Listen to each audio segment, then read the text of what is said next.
నమస్తే welcome to Raj news నేను Swathi detail చూస్తే తెలుగు రాష్ట్రాల్లో రాజకీయ వేడి తారాస్థాయికి చేరుకుంది. తెలంగాణ ఏపీ రాష్ట్రాల్లో ఎన్నికల జోరు ఆకాశాన్ని చేరుకుంది. బీజేపీ తెలంగాణలో ఎలాగైనా 12 స్థానాలను కైవసం చేసుకోవాలని చూస్తున్న తరుణంలో అధికార పక్షమైన కాంగ్రెస్ మాత్రం 14 స్థానాలు గెలవాలని ఉవ్విళ్లూరుతుంది. బీఆర్ఎస్ మాత్రం పూర్తిగా నేలమట్టమైంది. దీంతో తెలంగాణలో వార్ పూర్తిగా బీజేపీ వర్సెస్ కాంగ్రెస్ గా మారింది. ఇక కాంగ్రెస్ వర్సెస్ బీజేపీగా మారిన తెలంగాణ ఫైట్ లో విజయం ఎవరిదా అన్నదానికంటే విజయం కోసం అగ్రనేతలు పెట్టిన ఫోకస్ చూస్తుంటే కార్యకర్తల్లో జోష్ నెడుతుంది. కాంగ్రెస్ నుండి రాహుల్ గాంధీ, ప్రియాంక గాంధీ తెలంగాణపై ఫోకస్ పెడుతుంటే బీజేపీ నుండి మోదీ నుండి అన్నమలై వరకు అందరి ఫోకస్ తెలంగాణపైనే ఫోకస్ పెట్టారని చెప్పుకోవాలి.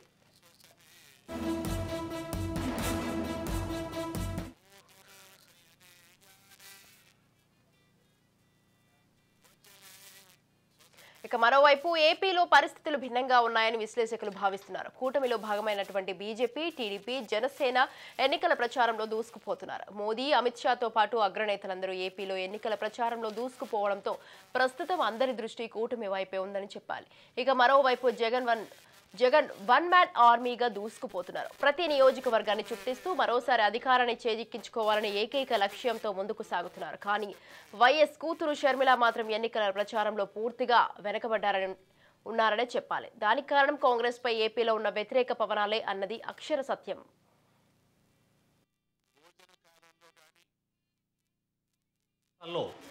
ఎన్నికల వాతావరణం పీక్స్కు చేరింది. అగ్రనాయకులంతా కూడా ఎన్నికల ప్రచారంలో తలమునకలవుతున్నారు. ఇటు తెలంగాణ అటు ఆంధ్రప్రదేశ్లో కూడా 13వ తేదీన జరగనున్న ఎన్నికలకు 11వ తేదీ సాయంత్రంతో ప్రచారం ముగియనుండటంతో ఉన్నటువంటి వ్యవధి తక్కువ కావడంతో అగ్రనాయకులంతా కూడా ఈ ఎన్నికలపైనే దృష్టి నిలిపినటువంటి వాతావరణం కనిపిస్తూ ఉంది.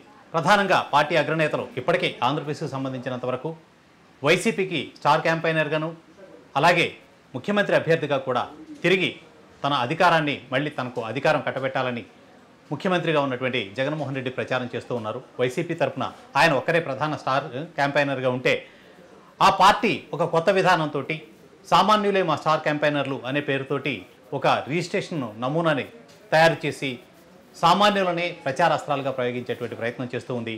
అందులో ఇప్పటికే దాదాపు 44 లక్షల మంది రిజిస్ట్రేషన్ చేసుకొని ఆ పార్టీ తరఫున ప్రచారం చేస్తున్నారని పార్టీ వర్గాలు ప్రకటిస్తూ వస్తున్నాయి. ఓవరాల్గా చూసుకుంటే రాష్ట్ర వ్యాప్తంగా ఎక్కడికక్కడ అభ్యర్థులు స్థానికంగా ప్రచారాలు చేస్తున్నారు. ముఖ్యమంత్రి మాత్రమే రాష్ట్ర వ్యాప్తంగా పర్యటనలు చేస్తూ ప్రచారం చేస్తున్నారు. ఇక మరోవైపు కనుక చూసుకున్నట్లయితే కూటమికి ప్రధాన పార్టీగా తెలుగుదేశం పార్టీ నాయకుడు మాజీ ముఖ్యమంత్రి చంద్రబాబు నాయుడు రాష్ట్ర వ్యాప్తంగా పర్యటనలు నిర్వహించడమే కాకుండా అన్ని చోట్ల పార్టీకి తమ హామీలను ప్రజల్లోకి తీసుకువెళ్లేటువంటి ప్రయత్నమే కాకుండా ప్రభుత్వం మీద ఉన్నటువంటి వ్యతిరేకత పైన విస్తృతమైనటువంటి ప్రచారం చేస్తూ వస్తున్నారు. ఇక కూటమిలో భాగస్వాములుగా ఉన్నటువంటి జనసేనకు సంబంధించి ఆ పార్టీ నేత, ఆ పార్టీ అధినేత పవన్ కళ్యాణ్ అన్ని చోట్ల ప్రచారం నిర్వహిస్తున్నారు. వివిధ ప్రాంతాల్లో సభల్లో కూడా పాల్గొంటున్నారు. భారతీయ జనతా పార్టీకి సంబంధించి ప్రధాని మోడీ ఇప్పటికే పర్యటించారు. మరొకసారి విజయవాడలో రోడ్ షో కూడా నిర్వహించాల్సి ఉంది. అయితే అమిత్ షా కూడా రాష్ట్రంలో పర్యటించేటువంటి అవకాశం ఉంది. ఓవరాల్గా 11వ తేదీలోపు ఈ అగ్రనాయకులు కూడా ప్రచారంలో పాల్గొంటారని తెలుస్తోంది. ఈ కాంగ్రెస్ పార్టీకి ప్రధాన వనరు ప్రస్తుతానికి ఆంధ్రప్రదేశ్కి సంబంధించినంత వరకు కూడా షర్మిల రాష్ట్ర వ్యాప్తంగా పర్యటనలు నిర్వహిస్తూ వస్తున్నారు. పార్టీకి ఓట్లు అభ్యర్థించడమే కాకుండా ప్రభుత్వం మీద వ్యతిరేకతను కూడా ప్రజల్లోకి తీసుకువెళ్లేటువంటి ప్రయత్నం చేస్తూ వస్తున్నారు. ఇక తెలంగాణకు సంబంధించినంత వరకు ఇప్పటికే కాంగ్రెస్ అగ్రనాయకత్వం కూడా తెలంగాణ మొత్తం ప్రచారం నిర్వహించేటువంటి ప్రయత్నాలు చేస్తోంది. ఇప్పటికే రాహుల్ గాంధీ ఒక విడత ప్రచారం పూర్తి చేశారు.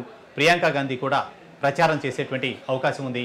ఇక ముఖ్యమంత్రిగా ఉన్నటువంటి రేవంత్ రెడ్డి అన్ని చోట్ల సభలు నిర్వహిస్తూ ప్రజలను ఓట్లు అభ్యర్థించడమే కాకుండా తమ ప్రభుత్వం అధికారంలోకి వచ్చినటువంటి 100 రోజుల్లోనే ఇచ్చినటువంటి హామీలను అమలు చేస్తున్నాము, భవిష్యత్తులో మరిన్ని ప్రయోజనకరమైనటువంటి పథకాలను తీసుకువస్తాము అనేటువంటిది చెప్తూ వస్తున్నారు.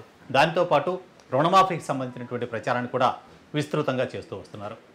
ఇక బీజేపీకి సంబంధించి బీజేపీ అగ్రనాయకులు ఇప్పటికే అమిత్ షా పర్యటనలు దాదాపు పూర్తయ్యాయి. అలాగే ఆ పార్టీకి సంబంధించి ప్రధాని మోదీ రేపు వేములవాడలో పర్యటించి అక్కడి నుంచి ఎన్నికల ప్రచారం వేములవాడ, వరంగల్ తదితర ప్రాంతాల్లో పాల్గొనేటువంటి అవకాశం ఉంది. తమిళసాయి, అన్నామలై వంటి వారు కూడా ప్రస్తుతం ప్రచార కార్యక్రమాల్లో పాల్గొంటున్నారు. ఓవరాల్గా చూసుకున్నట్లయితే ఇక బీఆర్ఎస్కు సంబంధించి కేసీఆర్, కేటీఆర్ మాత్రమే స్టార్ క్యాంపెయినర్లుగా కనిపిస్తున్నారు. అక్కడక్కడ హరీష్ రావు కొద్దిగా కొన్ని మెరుపులు కనిపిస్తున్నాయి. ఓవరాల్గా చూసుకుంటే పార్టీ ఎన్నికల ప్రచార బాధ్యత మొత్తం కూడా కేసీఆర్ మీదే కనిపిస్తూ ఉంది. ఎటు నుంచి చూసినప్పటికీ కూడా మొత్తం మీద ఇప్పుడు స్టార్ క్యాంపెయినర్లు ఎవరు చేసినా ఉన్నటువంటి వ్యవధి ఈ 4 రోజుల్లోనే ప్రచారాన్ని పూర్తి చేయాల్సినటువంటి వాతావరణం ఉండటంతో సభా కార్యక్రమాలన్నీ కూడా వేగంగా నిర్వహిస్తూ ప్రజలను అభ్యర్థించేటువంటి పనిలో ఉన్నారు. 13వ తేదీన పోలింగ్ ఉన్నది. సో ఈ 4వ విడత అయిపోయిన తర్వాత 5వ విడత పోలింగ్ ప్రచారాలు చేపట్టేటువంటి అవకాశం ఉంది. కాబట్టి ఇక్కడ దీనికి సంబంధించినంత వరకు ప్రధానంగా తెలుగు రాష్ట్రాల మీదే అగ్రనాయకత్వాలన్నీ కూడా దృష్టి నిలిపేటువంటి వాతావరణం మనకి కనిపిస్తూ ఉంది. ఇక ఓవరాల్గా చూసుకున్నట్లయితే ప్రధానంగా అసెంబ్లీ ఎన్నికలు జరుగుతుంది ఆంధ్రప్రదేశ్లో. కాబట్టి ఆంధ్రప్రదేశ్లోనే పార్టీల మధ్య మాటల యుద్ధం పీక్స్లో కనిపిస్తూ ఉంది. అందులో ప్రధానమైనటువంటి అంశం ఇప్పుడు ల్యాండ్ టైటిలింగ్ యాక్ట్కి సంబంధించినటువంటి ఈ అంశం ప్రధాన చర్చకు వస్తూ ఉంది. టైటిలింగ్ యాక్ట్పై తెలుగుదేశం పార్టీ నాయకులంతా చేస్తున్నటువంటి దుష్ప్రచారం అనేది వైసీపీ వాదనగా ఉంటే తాము చేస్తున్నటువంటిది వాస్తవమే అనేటువంటిది తెలుగుదేశం పార్టీ నాయకులు చేస్తున్నటువంటి ఆరోపణ. ఓవరాల్గా చూసుకున్నట్లయితే ల్యాండ్ టైటిలింగ్ యాక్ట్కి సంబంధించి గతంలో ఎప్పుడైతే టైటిలింగ్ యాక్ట్కి సంబంధించినటువంటి శాసనసభలో ప్రవేశపెట్టారో అప్పుడు పయ్యావుల కేసు చేసినటువంటి ప్రచారాన్ని అంటే ఆ రోజు చేసినటువంటి ప్రసంగాన్ని కూడా బయటికి తీసుకొచ్చి వైసీపీ నేతలంతా తెలుగుదేశం ఆ రోజు మాట్లాడిన మాటలకు ఈరోజు మాట్లాడుతున్నటువంటి మాటలకు ఉన్న మధ్య ఉన్నటువంటి ఆ వైరుధ్యాన్ని ప్రజలకు చెప్పేటువంటి ప్రయత్నం చేస్తుంది. మరోవైపు దుష్ప్రచారం చేస్తుందని ఎన్నికల కమిషన్ ద్వారా ఆ ప్రచారాన్ని అడ్డుకునేటువంటి ప్రయత్నం కూడా చేసింది. ఇక 2 రాష్ట్రాలకు సంబంధించినంత వరకు అసెంబ్లీ ఎన్నికలు జరుగుతున్న ఆంధ్రప్రదేశ్లో ప్రచారం పీక్స్లో ఉంటే తెలంగాణలో అగ్రనాయకత్వం చేస్తున్నటువంటి ప్రచారం అక్కడక్కడ జరుగుతున్న సభలు ఇవి తప్పితే పార్టీ వేవ్ని ఎక్కువగా అభ్యర్థులు నమ్ముకున్నటువంటి వాతావరణం కనిపిస్తూ ఉంది. అభ్యర్థులు స్థానికంగా ప్రచారం చేస్తున్నప్పటికీ ఈ అసెంబ్లీ ఎన్నికలు ఇటీవలే ముగియటంతో పార్టీ వేవ్ని కొంతవరకు నమ్ముకున్నారు. చాలా చోట్ల అభ్యర్థుల ప్రచారం నామమాత్రంగా సాగుతున్నటువంటి వాతావరణం అయితే స్పష్టంగా కనిపిస్తూ ఉంది. ఆంధ్రప్రదేశ్లో ఇక కొన్ని చోట్ల ప్రధానంగా పార్టీ అధ్యక్షులు పోటీ చేస్తున్నటువంటి స్థానాలలో ఆ కుటుంబ సభ్యులు ఎక్కువగా ప్రచారం చేస్తూ వస్తున్నారు. ప్రధానంగా ముఖ్యమంత్రి జగన్మోహన్ రెడ్డిపై పోటీ చేస్తున్నటువంటి పులివెందులలో జగన్మోహన్ రెడ్డి సతీమణి వైఎస్ భారతి ప్రచారం చేస్తున్నారు. ఇక కడపకు సంబంధించినంత వరకు కడపలో అవినాష్ రెడ్డి ప్రచారం చేసుకుంటున్నప్పటికీ అక్కడే పోటీ చేస్తున్నటువంటి ఎంపీ అభ్యర్థిగా పోటీ చేస్తున్నటువంటి వైఎస్ షర్మిల తరఫున వైఎస్ వివేకానంద కూతురు సునీత వాళ్ళు కూడా ప్రచారం చేస్తున్నటువంటి వాతావరణం కనిపిస్తూ ఉంది.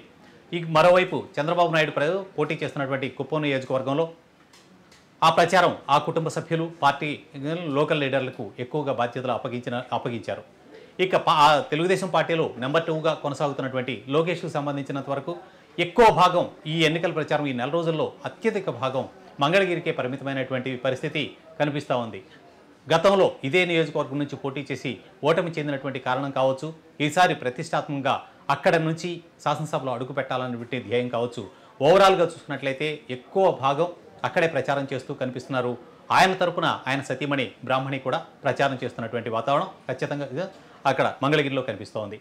ఇక పిఠాపురంకు సంబంధించినంత వరకు ఈ స్థానం ప్రతిష్టాత్మకంగా మారడంతో పవన్ కళ్యాణ్ తరపున మెగా ఫ్యామిలీకి సంబంధించినటువంటి హీరోలు అందరూ కూడా ప్రచారం చేస్తూ వస్తున్నారు.